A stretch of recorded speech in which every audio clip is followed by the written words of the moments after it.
ನಮಸ್ತೆ ಪ್ರಿಯ ವೀಕ್ಷಕರೇ, ಅದ್ಭುತವಾಗಿ ಎಲ್ಲ ಕಡೆ ಸ್ವಾತಂತ್ರ್ಯ ದಿನಾಚರಣೆಯನ್ನು ಆಚರಣೆ ಮಾಡ್ತಿದ್ದಾರೆ. ಈ ಬಾರಿ ಕಳೆದ ಬಾರಿಗಿಂತ ತುಂಬಾನೇ ಡಿಫ್ರೆಂಟ್ ಮತ್ತು ತುಂಬಾನೇ ವಿಭಿನ್ನ ಅಭಿಯಾನವನ್ನ ಮಾಡ್ತಾ ಇದ್ದಾರೆ. ಪ್ರತಿಯೊಂದು ಮನೆಗಳಲ್ಲೂ ಕೂಡ ನೋಡಬಹುದು ಹರ್ ಘರ್ ತಿರಂಗ ಅಭಿಯಾನ ಚಲೋ ನೀಡಿದ್ದಾರೆ.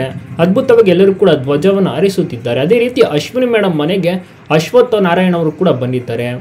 ಮಲ್ಲೇಶ್ವರಂನ ಶಾಸಕರು ಅಶ್ವಿನಿ ಮೇಡಮ್ಗೆ ಬಂದು ಇದರ ಬಗ್ಗೆ ವಿವರಿಸಿದ್ದಾರೆ, ಅಭಿಯಾನದ ಬಗ್ಗೆ ಮಾತನಾಡಿದ್ದಾರೆ, ಜೊತೆಗೆ ಧ್ವಜವನ್ನು ಕೂಡ ನೀಡಿದ್ದಾರೆ.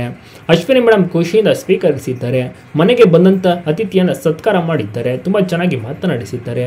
ಜೊತೆಗೆ ರಾಘಣ್ಣ ಮನೆ ಶಿವಣ್ಣ ಮನೆಗೂ ಕೂಡ ಭೇಟಿ ಕೊಟ್ಟಿದ್ರು ಅಶ್ವಥ್ ನಾರಾಯಣ್ ಅವರು.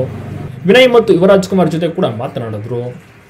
ಅಪ್ಪು ಬಾಸ್ ಮನೆಗೆ ಬಂದಿರುವುದಕ್ಕೆ ಅಶ್ವಥ್ ನಾರಾಯಣ್ ಬಹಳಷ್ಟು ಖುಷಿಯನ್ನು ಪಟ್ಟರು. ಜೊತೆಗೆ ಫೋಟೋಸ್ಗಳನ್ನು ಕೂಡ ತೆಗೆಸ್ಕೊಂಡ್ರು, ನೀವು ಗಮನಿಸ್ತಾ ಇರ್ಬೋದು. ಸೊ ಹೀಗೆ ಪ್ರತಿ ಕಡೆಯಲ್ಲೂ ಕೂಡ ಈ ರೀತಿಯ ಒಂದು ಸ್ವಾತಂತ್ರ್ಯ ದಿನಾಚರಣೆದ ಸಂಭ್ರಮ ತುಂಬಾನೇ ಚೆನ್ನಾಗಿ ಆಚರಣೆ ಮಾಡಲಾಗುತ್ತಿದೆ. 14-15 ಎಲ್ಲೆಡೆ ಈ ಸತಿ ತುಂಬಾನೇ ಗ್ರ್ಯಾಂಡ್ ಅಂತ ಹೇಳಿದ್ರೆ ತಪ್ಪಾಗೋದಿಲ್ಲ. ಅಶ್ವಿನಿ ಮೇಡಮ್ ಕೂಡ ಕಾರ್ಯಕ್ರಮದಲ್ಲಿ ಭಾಗಿಯಾಗ್ತಾರೆ, ಶಕ್ತಿಧಾಮಕ್ಕೂ ಕೂಡ ಹೋಗಿ ಬರ್ತಾರೆ.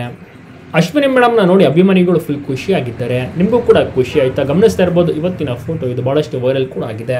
ಹಾಗೆ ವಿಡಿಯೋ ಒಂದು ತಪ್ಪದೆ ಲೈಕ್ ಕೊಟ್ಟು ನಮ್ಮ ಚಾನಲ್ನ ಈ ಕೂಡಲೇ ಸಬ್ಸ್ಕ್ರೈಬ್ ಮಾಡ್ಕೊಳ್ಳಿ.